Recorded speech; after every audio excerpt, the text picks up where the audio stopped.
Online कक्षाओं में आप सभी भैया बहनों का हार्दिक अभिनंदन। आज की ऑनलाइन कक्षा में हम पढ़ने जा रहे हैं विषय विज्ञान अध्याय 7 पौधों को जानिए। इस अध्याय में हम एक वीडियो इससे पहले हम दे चुके हैं। आज की वीडियो में हम पढ़ेंगे कि कुछ पौधे जैसे मनी प्लांट, सेब, लौकी तथा अंगूर, इस प्रकार के जो पौधे होते हैं इनके जो तना होता है, तना वह कमजोर होता है, जिसके कारण सीधे खड़े नहीं हो सकते और ये भूमि पर फैल जाते हैं। इन्हें विसर्पिलता कहते हैं। जबकि कुछ पौधे सहायता से ऊपर चढ़ते हैं, ऐसे पौधों को आरोही पौधे कहते हैं। ये पौधे साग, झाड़ी और वृक्ष से भिन्न होते हैं। अगला है हमारा यहाँ बिंदु खरपतवार, यानी कि खरपतवार किसे कहते हैं। खेतों में, बगीचों में एवं गमलों में या फसल के साथ कुछ अनचाहे या अनावश्यक पौधे स्वतः ही उगाते हैं, जिन्हें हम खरपतवार कहते हैं। तना, अब हमने पहले पढ़ा था पौधों के विभिन्न भाग, जड़, तना, पत्ती, फूल, फल, ये पढ़े थे। अब हम इसमें से प्रत्येक का हम एक एक का विस्तार से अध्ययन करेंगे। इसमें सबसे पहला है तना। तना का जो तना से ध्यान की तना होता है पत्तियां, शाखाएं, कली, फूल व फल, इनको धारण करता है। इसके कार्य हम बताने जा रहे हैं तने के। तो तना पत्ती, शाखा, कली, फूल व फल को धारण करता है। तना जड़ों से जल और खनिज लवणों का उपयोग का अवशोषण कर उन्हें पत्तियों तक पहुंचाता है तथा भोजन को पत्तियों से पौधों के अन्य भागों तक पहुंचाता है।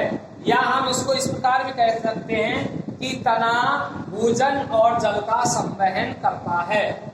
यह पौधों को सहारा प्रदान भी करता है। इसके अलावा तने का एक और कार्य है कि कुछ पौधे ऐसे होते हैं उनको अतिरिक्त सहारा प्रदान करते हैं, जैसे बरगद है, ज्वार है, बाजरा है, इनमें भी ये अतिरिक्त सहारा मिल जाता है। अगला है पत्ती। अब यहाँ पर पत्ती है, यहाँ हमने एक पत्ती की चित्र बनाया है, इसको ध्यान पूर्वक समझेंगे, नामांकित भी किया है। तो यहाँ एक पत्ती है, पत्ती तने के द्वारा जुड़ती है और तने पर जिस भाग से जुड़ती है उस भाग को पर्व संधि कहते हैं। तो तने के जिस भाग से पत्ती निकलती है या जुड़ती है उसे पर्व संधि कहते हैं। दूसरा है पर्णवृंत, यानी कि पत्ती का वह भाग, जो ये पत्ती है इसका वह भाग जो तने से जुड़ता है, इस वाले बीच वाला जो भाग होता है इसे पर्णवृंत कहते हैं। अगला है पर्णकोर, यानी कि जो पत्ती होती है इसकी जो फलक होते हैं किनारे, इन किनारों को पर्णकोर कहते हैं। मध्य सिरा, पत्ती, प्रत्येक पत्ती को हम देखेंगे तो उसके हम पत्ती को उल्टा करके देखते हैं तो उसके मध्य में एक मोटी सी धागेनुमा संरचना दिखाई देती है। उस मोटी सी संरचना को मध्य सिरा कहते हैं। और इस मोटी वाली संरचना से बगल में जालिका नुमी अनेक धागेनुमा संरचनाएं निकलती हैं, उन्हें सिराएं कहते हैं। और जो पत्ती का चपटा और हरे रंग का चौड़ा भाग होता है पूरा फैला हुआ, उसे हम पर्णफलक कहते हैं।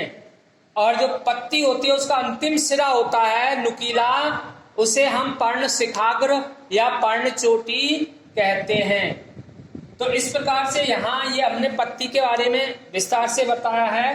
अब जो ये सिरा विन्यास होता है, जैसे हम पत्ती लेते हैं और पत्ती को एक सफेद कागज लेते हैं, उसके नीचे ढक देते हैं और रूल पेंसिल से, प्रेशर से हम उसको उसकी छाप लेते हैं। फिर हम छाप को देखते हैं तो पत्ती की छाप उस कागज में छप जाती है और हमको इस प्रकार का चित्र प्राप्त होता है। तो पत्तियों की जो सिराएं होती हैं, सिरा और सिराएं यानी कि मध्य सिरा और सिराएं, उसमें ये छाप बन जाती है। तो इन छापों के आधार पर इन सिरा को विन्यास कहते हैं। जो पत्तियों की ये छाप होती हैं सिराओं की, इनको विन्यास कहते हैं।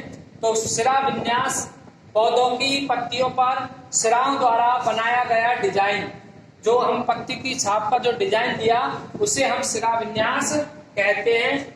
ये सिरा विन्यास दो प्रकार का होता है। पहला होता है जाली का रूपी सिरा विन्यास, दूसरा होता है समांतर सिरा विन्यास।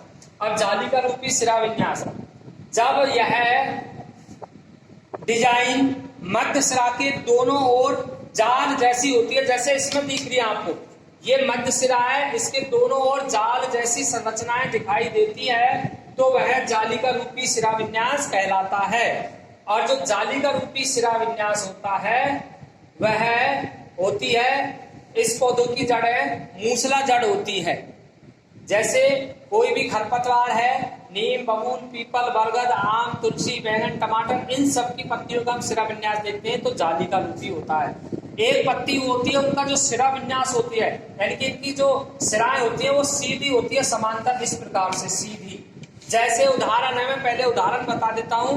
ज्वार, बाजरा, मक्का, दूब, घास, इन पौधों की जो पत्ती हम देखते हैं तो उसमें हमको इस प्रकार की सिरा विन्यास फैली हुई नहीं दिखती है, उसमें समांतर दिखती है, तो उसे हम समांतर सिरा विन्यास कहते हैं। इस प्रकार हम पौधों की पत्तियों की छाप देख करके हम पौधों की जड़ का हम पता लगा सकते हैं कि किस पौधों की जड़ है जाली का रूपी है और किसकी मूसला है। तो मूसला और झकड़ा जड़, तो इसके बारे में हम कल पढ़ाएंगे। धन्यवाद।